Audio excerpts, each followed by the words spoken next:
Kenshin Akazawa is a rookie in the world of MMA, but all eyes are already on him. He trains 6 times a week, is loved by the ladies, tries to encourage and help everyone around him, and with only 16 years of age made his professional fighting debut. And this is Aoba, our main character. So in Red Blue we follow Aoba Suzuki.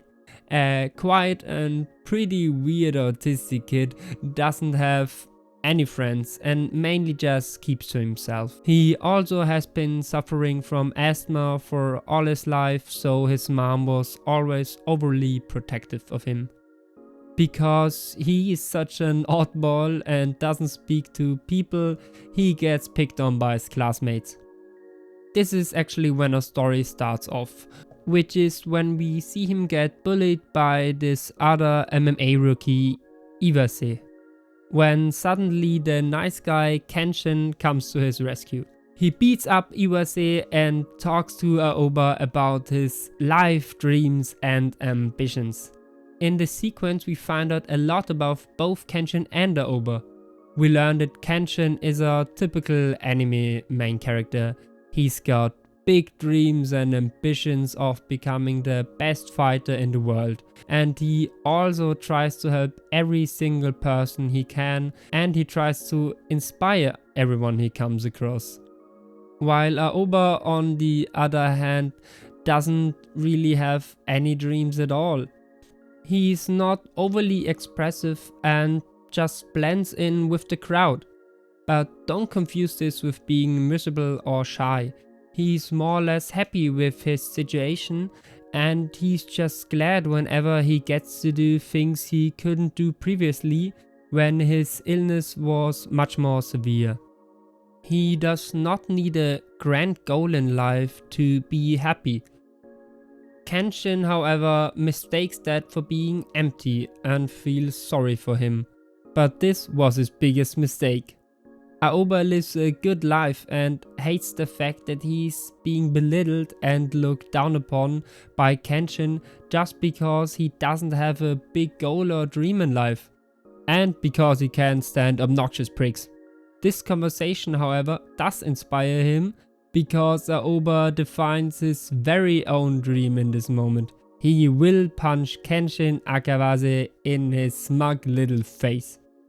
So the refreshing part about Red Blue's story is that it's not really like any of your typical other sports or fighting shonen, because all of the main characters that we spend time with, like Iwase, you know, the dude that bullied Aoba in the beginning, who later actually ends up becoming kind of like his best friend, and even his coach, an MMA pro that has been out of the ring for quite some time now, would in every other anime or manga be the antagonist.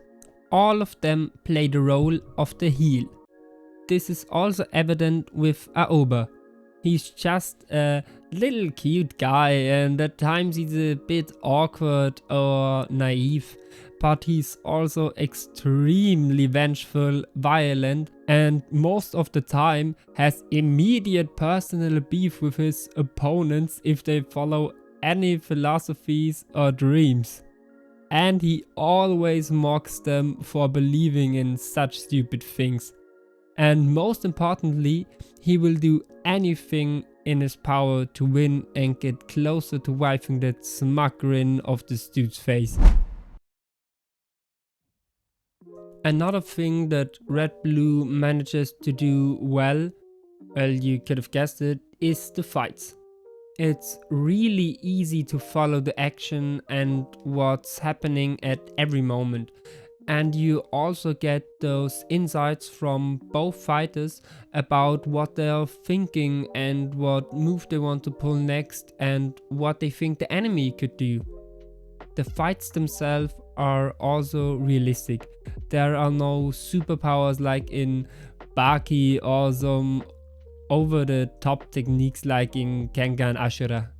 This more grounded approach makes the fights feel more intense and authentic, and you can be sure that none of the fighters will pull a 720 roundhouse backflip turbo kick to win the fight last second.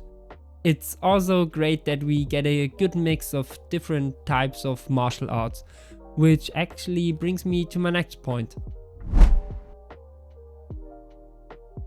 One of the, if not the best aspect of Red Blue is Aoba's fighting style. Most protagonists in fighting manga like Oma or Baki are stand-up fighters who rely purely on powerful punches or flashy attacks and win most of their fights with some kind of ass-pull techniques. I love those stupid ass-pull techniques. Anyway, Aoba isn't like that. In fact, he's not even a striker. He's a grappler who specializes in jiu-jitsu. Because he is weak as hell and can't punch for shit. Watching him use leverage, submissions, smart positioning and moves he picks up with his great observation skill instead of just brute force adds a layer of depth to every battle. When all you normally see is that in times of despair and hardship, your usual main character just punches even harder to solve all of his troubles. The techniques he uses are also grounded in reality and are only slightly exaggerated, because if they wouldn't be at all, it would be pretty boring, I think. Most, if not all of his enemies or competitors have aspiring ambitions and heartfelt reasons for wanting to win or become champions. Many of them also have tragic backstories, and we get to see them fight their way to the top, alongside the people who are most precious to them. They fight with honor and make their family, friends and rivals proud of them. But Aoba's not like that. He doesn't have any honor at all. Aoba goes for his opponent's weak spots without hesitation. One time he injures his left leg but tapes his right leg instead to deceive his opponent. This is a move that, when Aoba does it, we cheer for him and acknowledge his genius.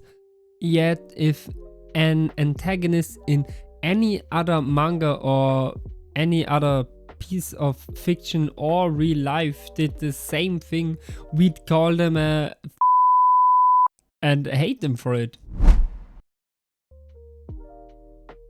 Aoba's teacher and coach is the real first heel we see in the story.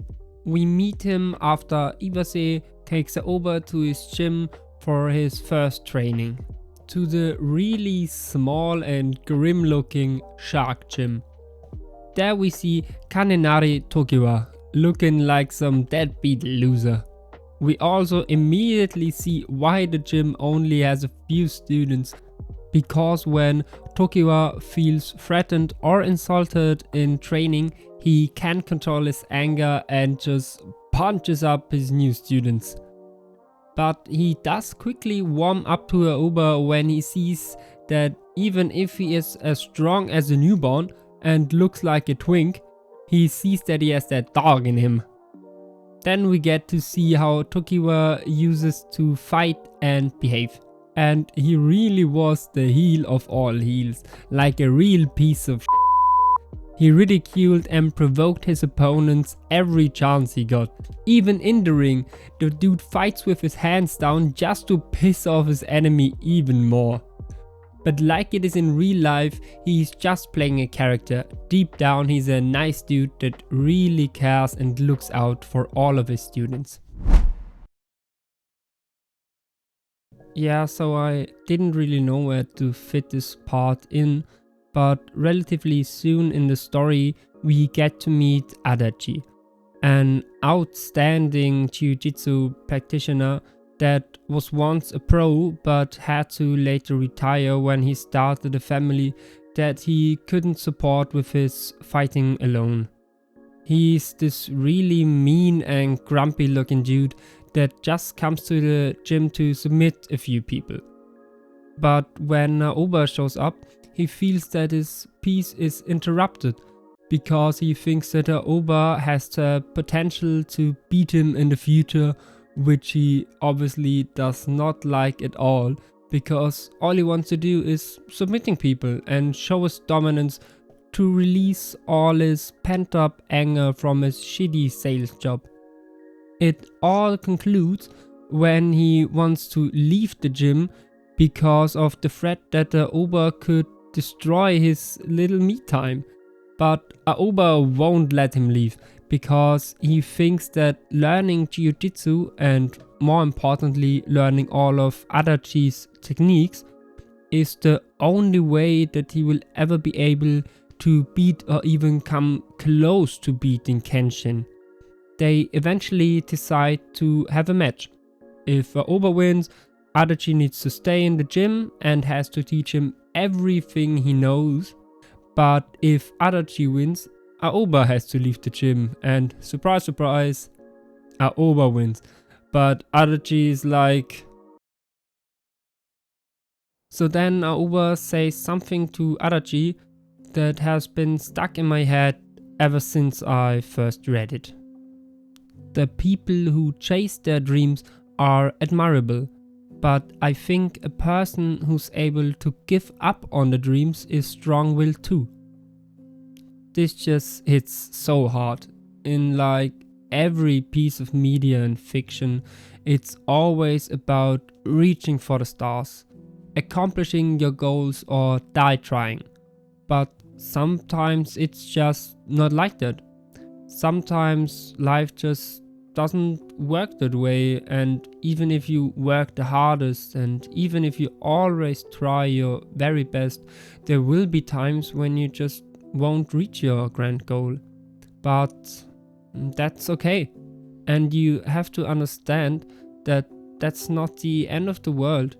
Chasing your dreams and believing in yourself is great, but even if you will never become the king of pirates or the strongest fighter in the world, bro, even if you never become the best bowler in your town, you can still be happy. Failure doesn't always have to be a bad thing. Sorry, I just needed to get this off my chest.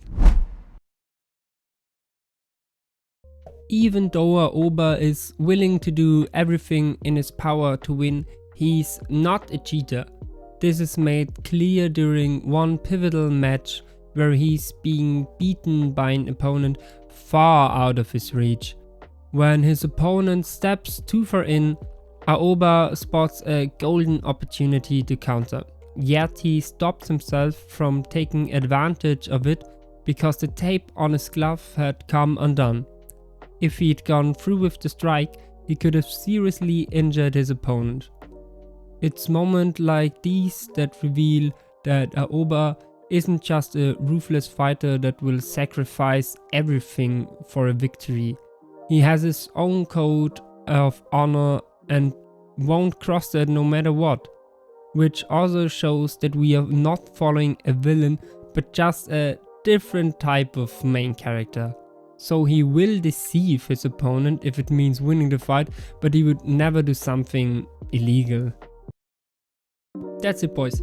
If you got tired of the same old fighting or tournament manga, try Red Blue. If you don't like it within the first 10 to 15 chapters, then you can just drop it. But it's genuinely a really good manga and a breath of fresh air.